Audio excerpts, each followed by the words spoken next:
Well, I've been asked by the Biodynamic Association to do an honor for a very remarkable member of its pioneering spirit. And this is Tyll van der Voort. And when you look at biography and you look at vocation, when biography and vocation conjoin in such a way that you see that there's a flourishing, but at the same time there are nothing but challenges, as we heard so beautifully from Gunther this morning. And I've been asked to do a very short appreciation of Tyll's achievements. And one way to look at that is to say, well, where is your will in what you achieve? Is it your will? Is it a will that is deployed in such a way that it radiates possibilities, health, vibrancy? Well, this is the case with Tyll van der Voort. And at 28, he was an activist. He was in Germany. He's an artist. He was working in a design company. And at that time, there was a ferment in Europe. There was an awareness that things could change. He had a yearning question around how to change the world. And that wasn't going to be through graphics, but his aesthetics, he discovered, could be deployed through biodynamics, through working with anthroposophy at the age of 28. That took him through an apprenticeship model of learning into the community, finally in 82 to Oaklands, where Joachim Grundmann had just started a remarkable project with the Campbell movement on how you bring biodynamics into a restorative, transformative experience for life. Now it so happened that Ruskin Mill started in 82 too. And across the River Severn, on a parallel latitudinal line, was Oaklands. And we suddenly discovered that in Stroud there were these boxes of biodynamic vegetables that were being hauled out by the dozen. Remarkably cheap, vibrant vegetables. Tyll joined that project. And a few years later, I heard through the grapevine that if anybody wanted to see a highly honed, outstanding market garden, then it was at Oaklands Park. And I trotted along to see what was going on. And there I saw this boundless field of energy. Not just Tyll, but like a community of bees working, heads down, beautiful vegetables. And I was stunned. But what I really saw, as a fellow artist, an aesthetic. It was an aesthetic predominating social production. Well, sooner or later, I had a knock at the door from Tyll, and he had a request. Would Ruskin Mill join him in a vision that he and Bernard Jarman had been considering in setting up an apprenticeship program? Well, I was first at the door. I said, well, of course. How else can we actually ensure succession in education and social care institutions without an apprenticeship program? And he launched with his colleagues the 7-Bore Group.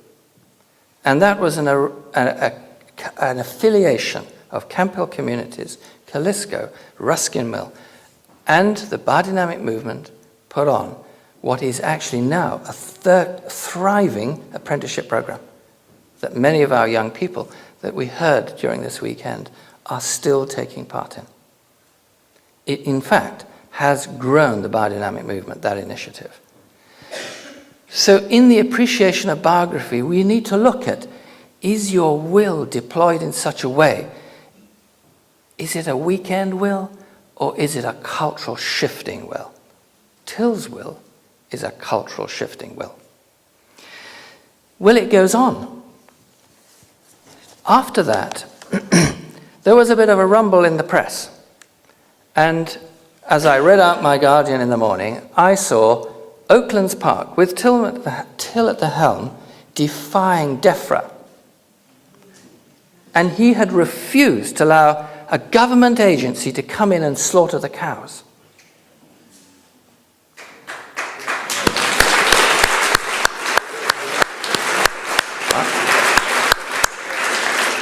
Have I got something wrong?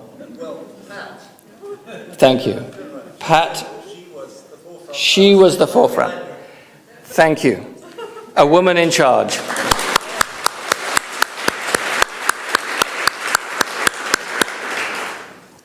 Thank you for that correction.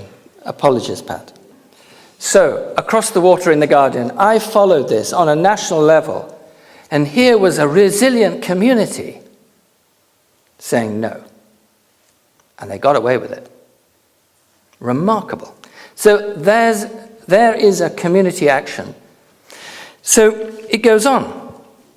In 2000, Tyll then undertook a master's in organizational management. And I remember him sending me some really interesting books, kind of paradigmic sort of mind changes about how things were working out in new business organizations. And out of that came the initiative of the George. But possibly more remarkably was the sense that things had to change in Camp Hill. There were conversations that led me to believe that maybe one day Tyll might be working in Ruskin Mill. It was a very slow process.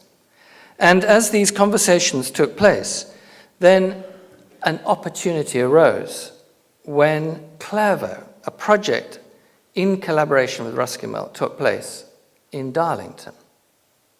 And Sibylla and Tyll came to that project. And what was motivating them, above all else, was the cultural renewal through aesthetics. Biodynamics was a method. It's an interesting distinction. Well, with Tyll in the garden and Sibylla in the craft room, a remarkable initiative took place, which I think is still in development.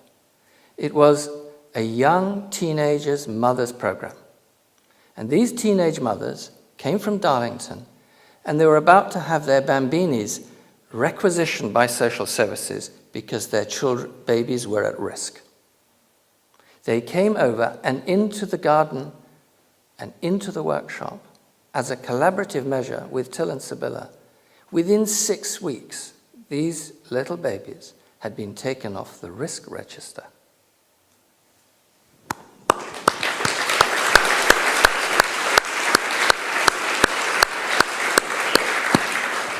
So, what was going on? It was will. It was will that had been transformed, as Rudolf Steiner describes so beautifully in his pedagogical course. Instinct, impulse, desire, motivation, wish, and into the love of the deed. So, when vocation and biography become love of the deed, anything can change. As we saw in that collaboration between the garden and the craft workshop at Clairvaux with those little children. In fact, babies. So that project was researched, and we now know that those mothers, those teenage mothers, I mean they were 16 and lower, are now digging gardens with their bambinis. So at that time, something of a total transformation took place. And that was two things. Tyll joined the trustee board of Ruskin Mill. And not soon after, Tyll discovered that actually he had a very serious illness. And it's not too far to say that he faced death's door. So, what does a biodynamic practitioner do? If they understand how to use their will, they self-transformation.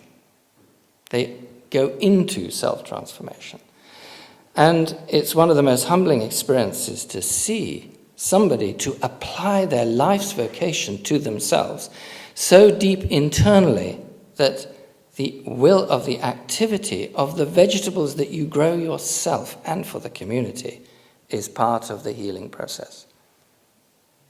So there's been a rebirth, and whilst he was undertaking that rebirth in facing a life challenge with death not far behind the door, he undertook a further transformation in Sheffield, High Riggs, and with such resilience and vision, within a few months he passed that on to a new vision of biodynamics at Freeman College. And Peter Van Fleet came to actually take that project forward. So what we see is a constant effort of will to transform the world and the ability to also transform oneself.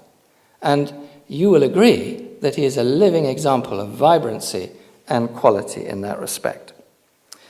So this Lifetime Award is for your work, not just in the UK, Tyll, because I also am aware that countless BD apprentices come from around the world, as they do at Ruskin Mill and the Camp Hill movement, and they see the quality of your work.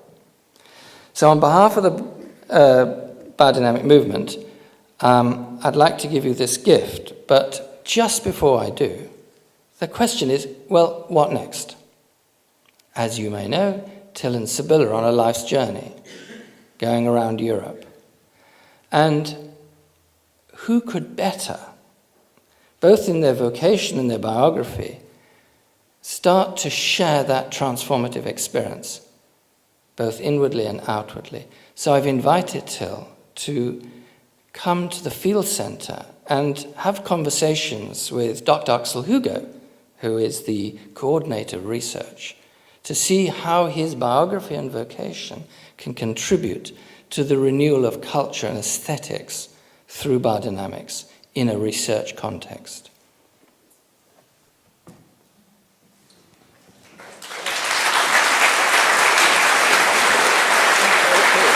Thank you very much.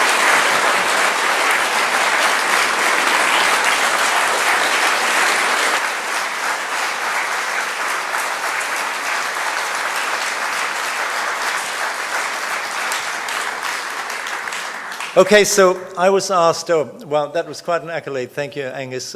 It's kind of humbling because I feel, it's of course, I'm just a little guy doing good stuff, at times. But I was asked to say a few words, but I think I have very little time left, isn't it? What's the time? Can somebody just give me? As long as you need, so 20 minutes. Okay, well, yeah, okay. Now, I haven't really prepared because I came mainly here to celebrate because, I'm relaxed now, because we're traveling. We're not doing all these kind of serious, intense things, especially no meetings. And then I thought, oh dear, what do I do? And I thought if I prepare anything, then there's all these wonderful things happening that indeed happened. And I'll be completely out of sync with, the mood and so on. So last night we burnt the midnight oil. With Ed and Carolina and so on, and first it was the Kaylee. So in the middle of the night, after 1 o'clock or so, I jotted a few things down and I thought they might maybe be relevant.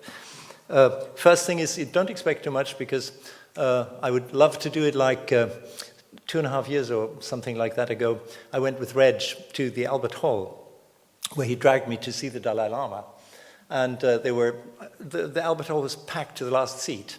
And in shuffled a nice old uncle in slippers, with a yellow robe, sat down in an easy chair, and for about an hour and a half he told really nice anecdotes, and the hall was in rapture, including me. And I thought, well, I won't pull that off, but I'll just tell a few anecdotes. So the first thing that I thought I should say is that there's an exercise that Rudolf Steiner indicates, that we should do from time to time. That is sort of that you do an Umstülpung of the view that, you look at your life, at least that's how I understood it, and you should meditate on who are all those people that are influencing like a billiard ball, that you're in a flipper, And there's all these people that you meet and people that do things to you, friends and enemies. And you should take a look at life from outside. And so in that spirit, I wanted to just mention a few people and really thank them, because they really made all that possible that Aonghus had described so in incredibly nice colors. So first of all, there's Sibylle, my wife. She's just sitting up front. Without her, it would anyway not have happened. And the next thing would be then my mentors. And mainly, I would mention there, Joachim Grundmann, who some of you know, and the other one is Manfred Klett, who some of you know. I just wanted to mention them because they were very important for me. And then next, of course, all my peers. And quite a lot of them are here. Peter van Vliet and Kai, he was here yesterday, Bernard Jarman, Peter Brown, Richard Swan, and loads of others. But basically the whole movement in that way was involved. And then next, of course, the Camp Hill community and the Ruskin Miller organization and Aonghus, with whom, I know Aonghus since about, I worked out, it must be just about 30 years. And lastly, but mostly, the apprentices, because I had so many really nice people, and in the course of, having the dread of this hanging over me, this moment here, me standing here, I had to look how many apprentices I actually had. And I worked out it must be just under 50, it's about 49, which is not a very big number, but they were, of course, probably the greatest joy, in all that time that I worked. Indeed, so much so that my children, who are now grown up, tell me, oh, you were always hanging out with those apprentices. You never gave us the time of day, which is, of course, also, it's a teenage statement. And of the apprentices, of course, some of them are here. And they really kept me going in terms of that I kept my energy. And it is them and the young people amongst you that I'm mainly talking to with the next bits, that I want to say. So I thought the first thing would maybe be interesting, and that's maybe is now a little bit anecdotal, is how does this all start? And with me it started like this, that I was studying art in Hamburg, and I was hanging out, I was totally over-educated. I always grew up in cities. I could distinguish a dandelion from a stinging nettle up to the age of 28. I just knew the one stung, the other was yellow, that sort of stuff. And it just so happened that I took a time out, and for about half a year, I traveled, hitchhiked through South America. And one night in El Salvador, everything was closed. The only thing that was open was a McDonald's, of all things. And so I went there with the friend that I was traveling with and met another German guy. And at that time, I was deeply into Carlos Castaneda and, that kind of stuff, and smoked funny cigarettes. And so we got talking, and I met him, and he was telling me what he was doing and so on. And he said, well, when you come back to Hamburg, why don't you visit me? And by that time, that was half a year later, I then said, yeah, okay, in Hamburg, let's go there. And I visited him. And he was working at that time, he was a teacher, he had finished, and he was doing a practicum on a biodynamic farm in northern Germany. And then I started to get to know that, and he said, oh, there's this guy Steiner, you must really get into that. And I said, well, maybe I should just come out from time to time. And so whilst I was studying then already, I was sometimes going on a weekend to Dunwich, Hof Dunwich, and helped him feed the pigs on a Sunday from my day job, at the magazine. I was working at that time for a political magazine, as an illustrator. And and then, I had to feed the pigs at 4:30 in the morning. I said, my God, can't you do that at 8? But it was 4:30. And that was my first, in a way, thing. So just to say, these billiard balls that come at you, you don't know where it's going to end. So I had to go all the way to McDonald's, that I hardly ever frequented, afterwards, to get to where I'm now, and it then happened that through this encounter, two things happened. The one thing was that nature and the land came into my horizon. I mean, I'd been in hippie communities and stuff like that. but it was so that the land as a possibility to actually do something there arose. And the other side was also that until then, my mother had always said, when I was trying to put a nail into the wall, she said, don't do that, other people do that, you go study. And so I felt very, unclever with my hands. And then I discovered that I could actually do all these kind of things. Well, and one thing led to another. There's maybe another important thing that I wanted to mention, is that at that time at the Art Academy, I had one teacher who came just for a spell of 6 weeks, which was Joseph Beuys. Some of you might know him, or those of you that don't know him, you will know about him if you live long enough, because about 100 years ahead of his time. And what I then realized is that slowly for me, this is more in retrospect, that there was something that I had been doing until then, which I got really interested in, which already was trying to bring science, art, and religion together, because that's what Beuys does. And if I go today and spray the preparations, then it is quite often in that spirit that I'm doing a shamanistic activity, something spiritual, but I'm also doing like an installation, an artwork like that, if I spray that. And at the same time, I am in a scientific mode because, from a spiritual science point of view, I'm actually doing something that is based on an epistemological and ontological framework that, I am constructing all the time, that we're all busy constructing. And so all these things came together.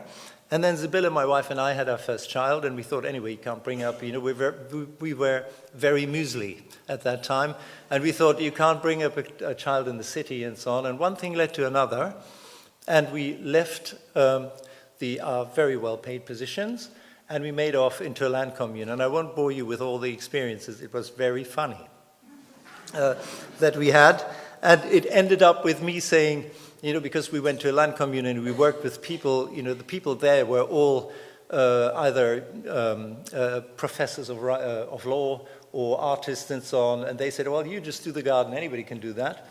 And I was scratching my head, I didn't have a clue, and soon found out I needed to learn that. So that's what I did. I did an apprenticeship, 3 years, and in a biodynamic place, and in the end we ended up in Camp Hill. And then one thing, there led to another, and then it ties on where Aonghus talked about. Now, the important bit for me was to say, I grew up completely, disconnected from the land, in cities, overeducated, totally intellectualized, full of concepts, entirely devoid of experiences, this kind of thing. And in the end, I was brought to a position which I now think is just fantastic, where I could actually bring all these things together and start working on the land. Now, the next little thing is to say, well, what motivates me? And I thought, again, talking to the younger people, that I think there's 3 ways that we usually look at the world. And with Goethe, it's usually, the good, the beautiful, and the truthful. So, das Wahre, Schöne und Gute. So you can look at the world from those 3 perspectives, and I have found out in the course of my life that my inroad is very much like what Aonghus mentioned, the aesthetic side. It must be beautiful. And I mean that in a sense, if we go back to Aristotle, he would tell you that there's the world of praxis, that's the incarnated world, or Maya if you so want, and then there's the world of the logos, that's the spiritual world, that's where the archetypes come from, that is the transcendent world. Now, in between of it is what Aristotle calls aesthetique. Now, aesthetique, that is the realm of the human soul. That is where we pull matter and spirit together, and that is only accessible to humans. That's also where the dragon comes, but that's also where Michael comes. And so, in that sense, aesthetics, when I mean aesthetique, I mean it must be beautiful. What we do must be beautiful. And I also then, when I pondered on that, it is so that you can come, and I have a very good friend who comes into the world only from the aspect, it must be truthful. And I know somebody else who comes into the world who only thinks it must be good. And I come from this perspective so that I say, it must be beautiful. Now, I do believe that whatever of these three roads you take, if you're truly beautiful, it will be good and it will be truthful. If you're truly truthful, it will be beautiful and it will be good, and so on. So that was my main motivator, and this realm of the human soul, that must be beautiful. So the garden must be beautiful, but also the social relationships must be beautiful of those that work in the garden. And the economic realm in which we work must be beautiful. And beautiful means harmonious, balanced, and so on. So I'll just have a sip of this. So that is really what drove me. And it was interesting that destiny, again, very funny, there's lots of funny anecdotes around that we came to Camp Hill. Because for me, it would have been very boring to just be in a commercial garden. I was not really interested in vegetables. I was interested in all those processes, that come around that. Now I think 10 minutes are over, probably. So I've got, because last night I then frantically started writing here. There's now lots of stuff that I won't say. There's one little thing that I wanted to pick up, and that was in the course of the conference, I picked up some key words that came again and again in one way. And I just want to mention a few, because again, those for me will be the words that I take away again. And in the course of all the things that happened here, we'll yet again see in a different way. And so that is sustainability, we all know that one, resilience, resonance, relationship, process, partnerships, networks, commons, commonwealth, perpetuity, salutogenesis. They were some of the key words for me. And then I would like to add, and it was a bit in Günther's talk, these things came out, plenitude, generosity, solidarity, and reverence. And there are, of course, many more, but in this whole group, the one that at the moment has key currency, and that I also come to think quite a lot about, is resilience. And you hear it around now, it gets a fashionable word. And with resilience, which we know is the capacity to adapt to change and challenges and so on, that I think, yes, especially as Aonghus mentioned, I was ill, that I think, geez, I bounced back. How did I do this? I was very ill, and I bounced back. So I think, well, how, what is it? And of course, we know that the main core of that is the immune system. Now, the immune system, of course, when I then think about immune systems, we don't only have a biological or microbial immune system, there are cultural immune systems, and there are social immune systems, and there are ecological and economical immune systems, and they're all at the moment breaking down or under threat. And the main background, for example, from, again, that lovely talk by Günther today, that one can feel in the world is a very deep threat to our ontological immune system. We suffer from ontological insecurity. That means, what story do we tell ourselves? Why are we here? Where do we come from? Why are we here? Where are we going? And in many ways, the young people have the burden to bear of that. We still come from a time where there was still glue of stuff that held that together, and the younger generation now is yet again released into more freedom, more insecurity, more uncertainty, but also more possibilities to restore those in a new way, because one has the feeling, and both Ebola and the diarrhea scenario that Patrick talked about, we can see that there is openings where something is happening in nature, also on the microbial and virus level, that is challenging us to kind of rebuild new immune systems.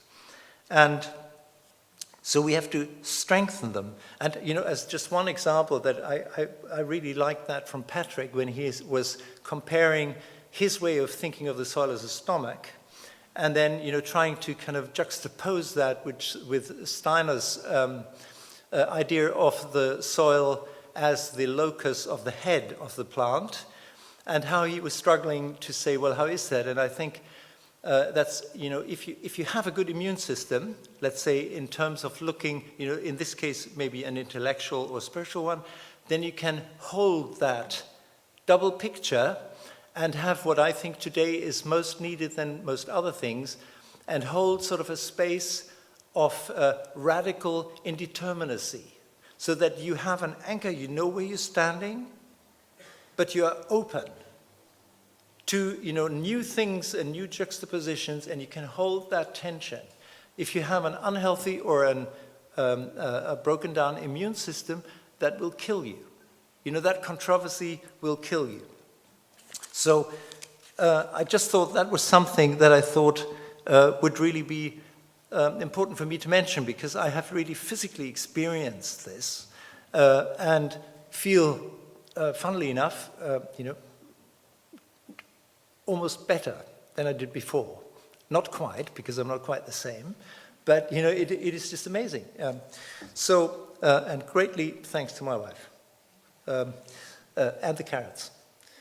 So I would say, just to bring that thought to an end, and then I will very soon stop now, is that we have to somehow rebuild these immune systems, and we have to have loci where that can be happening. And the immune system rebuilding, in a way, is very much, we had this wonderful workshop, I was in this wonderful workshop with Mark, where we had this picture of the macrocosmos, and then the microcosm, and then the kind of Lemnis's gates or yin-yang figures that go around that, where we can say, well, we have to reestablish the relation from the outer circle to the inner circle, from the heart, to the periphery, to the spiritual world, and so on. And I think where better to do that than in a land location on a farm or in a garden, together with nature, in the line of all the wonderful things that have been said, especially Günther's talk at the end. So that brought me then immediately to the idea, again, addressing the younger generation, that I think our universities need to come out of the cities and go onto the land. And each farm, and I have always seen my garden as a university, as a place where real learning can happen, where you can reintegrate all these things, where you can bring experience and concepts and all that together. And the nice thing is, you do relatively simple tasks that in a very, very complex world, but it is alive. And you can stand next to each other, you can hoe the crops, and you can discuss Shakespeare. To be very educated does not hold you back from gardening or farming or milking cows. In the opposite, it is really great fun. You stand there and you say, yeah, how was that? Or Heidegger, as the case may be. So in a way, I am so glad to see so many young people, and I think there should be many more. And I think in the farms, one will finally realize that the fate will not catch you, that I recently read in a very good book. There's a book by a guy, I forgot his name. It's called Why Working in an Office is Bad for You and Why Fixing Things Feels Good. He's a lecturer in philosophy, but he earns his money by repairing motorbikes. And he says, and he breaks the lance for the not for the craftsman, but for the trader. And he says, the factory of yesterday, the office of tomorrow will be like the factory of yesterday. Everybody will be sitting in a cubicle in front of a screen. Whether you're a doctor, a lawyer, a teacher, it's happening already, or an insurance broker, or whatever, you will be sitting in front of a screen, and your work will be always mediated through a screen. And so to break out of the mediated world, don't go into the cubicle, come to the farms, and live an ensouled life where, you don't have the metaphor of combustion and machine, but where you are living. And, in the theme line of this conference, that's where I think we need to go. And then we can ask these questions again on when we're working in this kind of living context that Kant posits. What can I know? What shall I do? What may I hope? And what on earth, he didn't say on earth, but what is man? And those questions I think we need to really address again. Now, I want to just send you all off. There's other things. I leave it out now because I'm on 17 minutes. I still wanted to talk about faith, hope, and love, and so on, and I can only say, because, Gunther ended on that, love, the fantastic thing, of course, with love is it's opposite to money. It's the more you spend, the more you get. And we just don't get that. That's the thing. And hope is also not that somehow it works out, because hope is more, well, like Václav Havel once said, hope is not that it does, that it somehow just works out. Hope is that it makes sense, that there is meaning. In these deserts of meaning today, we have to create meaning, or we have to find meaning. And with faith, again, it's a kind of habitual situation that you are living in, where you know that you cannot fully transcend it with reason and analysis, and you know that you might probably not achieve what you're believing in, but you are holding fast in that place where you just know the only way to do it is to try, to strive to go there. Now, the last thing is that I want to say that you, in the kind of life realm of a farm, what you really do is you create a milieu where life can continue. And, whether it's the soil or whether it's the social milieu and so on. And that I think everybody should strive to become a millionaire. It's a bit of a pun, but that's the one thing. I wish you all to become millionaires. And the other thing is, we've just been in France, and we're going back tomorrow to resume our travels. In France, and I've visited some former apprentices in France of mine. And there's one thing that the French are very keen on, and that is le terroir. And that means, that you don't have these infantilized tastes where you always want to have the same cheddar cheese, but, you can be grown up and you can stand it. That cheeses all taste different, and some are a bit, tart, and, some are a bit strange and so on. And the same with the wine. Some is a bit bitter. And the terroir informs you that this comes from a particular area that has been individuated through the work of the people, through the work of nature, into something very specific. And then the idea of le terroir is so that I thought, I knew it. We are all terroirists. And I wish you that you all become millionaires and terrorists. So, with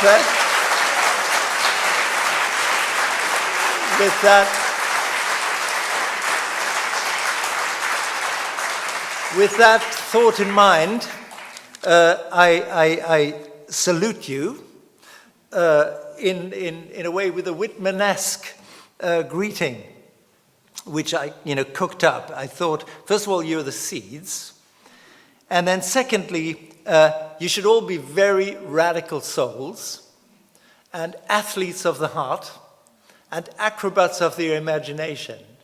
And then, like Ella Hashimi was saying, well, we don't know what we're doing.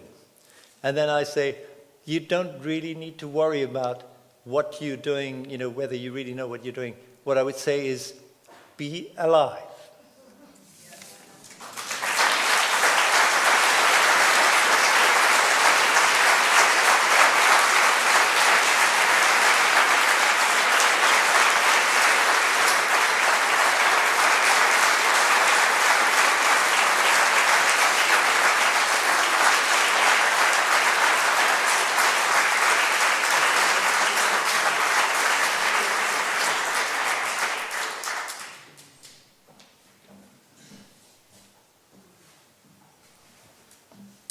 Well, there's the master.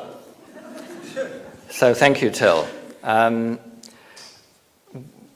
going to be very, very short, and I want to just bring another piece of closure to the conference. And then Peter Brown is going to join me, and we're going to give a gratitude to everybody who's brought this excellent conference alive and who's steered it and managed it. I want to tell you one tale about the power of the biodynamic farm. And it centers on an incident that took place with a phone call from Rio de Janeiro. And there was a very distraught father who said, "Aonghus, I gather you take in challenging boys." I said, "And girls, and very challenged and interesting stuff." He said, "That sounds like the place." And then I said, "And what is the issue?" "Well, I have a son who is on your way to you." I said, "It doesn't quite work like that. We need to do an assessment."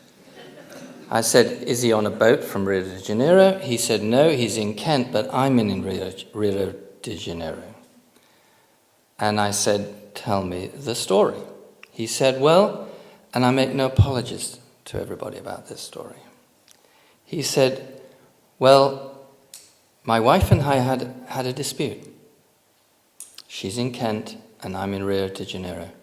She wanted to have artificial insemination because she considered my sperm not to be intelligent enough. So she had IVF from a sperm of a medical student. We have a very remarkable boy." I said, "Tell me about him." He said, "Well, he looks at the stars." "In what way does he look at the stars?" "He knows every name of every named star. He stands on the eastern horizon and names them." I said, "I think I can help you." We work with Biodynamics. We work with the farm. We work with the stars. And he said, "How extraordinary." I said, "Google Biodynamics." So he came back and he said, "I found the place. The check is in the post." I said, "It doesn't work like that." So I interviewed the young man, and indeed, he had an IQ of 150. He didn't like being touched. He hardly enjoyed wearing clothes. So I went into this a little bit deeper, and he was an angelic lad. He arrived at the farm, and indeed, he was the right-hand person for the biodynamic farmer, because he was able to tell the farmer every planetary position in the zodiac at every moment of the day, to the point where the farmer got quite irritated. And in fact, he used to remind the farmer that there was a potential conjunction, an alignment, an eclipse. And slowly, this young boy became absorbed in this cosmology of activity. But this isn't where it stopped. As he then integrated into the farm, it wasn't clear where he was going to touch that farm. I'm going to cut the story short. He ended up saying the following year, "I want to keep chickens." And this story from Gunther this morning about the hens is a very interesting one. Because he said, "I want to keep hens and I want to live in the wood. I want to bring the chickens back into the wood, Aonghus." I said, "Do you know that's where they come from?" He said, "I'll do that, but I also want to be able to live in a caravan."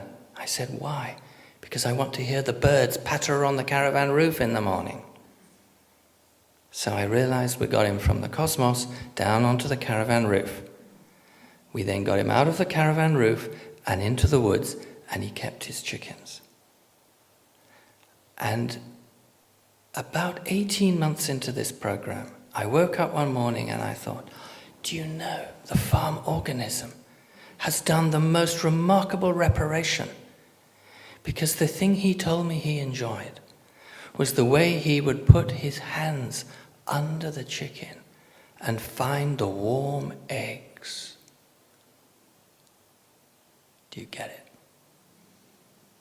It was the warmth of those eggs that he'd been denied at his conception.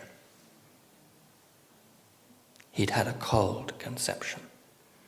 And the joy that he brought those eggs from under the chicken into the box. And you know, he's now a chicken farmer.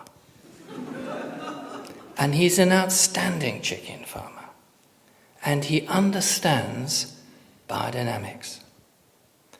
Now, what do we do with this? We need trainings. We need to understand that the social skill, the deeds of Dr. Koenig, who understood this law, the social law of the animals, Rudolf Steiner described that the animal kingdom is nothing but a human being spread out over the landscape. The animal kingdom is spread out over the landscape, representing the organs of the human being. If we know how to place the disability, the opportunity of restoration as a mirror in the landscape of the animal that's related to the dysfunction of the organ and the capacity, we then have a humanitarian reparation through animals. That has to be something the biodynamic movement starts to realize, that it's got a world transformative power in human behavior, in human opportunity. And that's my contribution that I wish to bring to the biodynamic piece of work in Ruskin Mill Trust.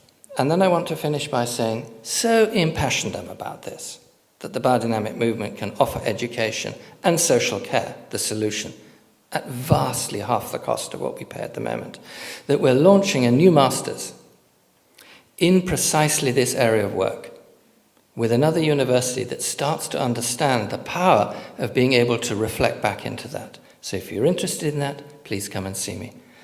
Peter.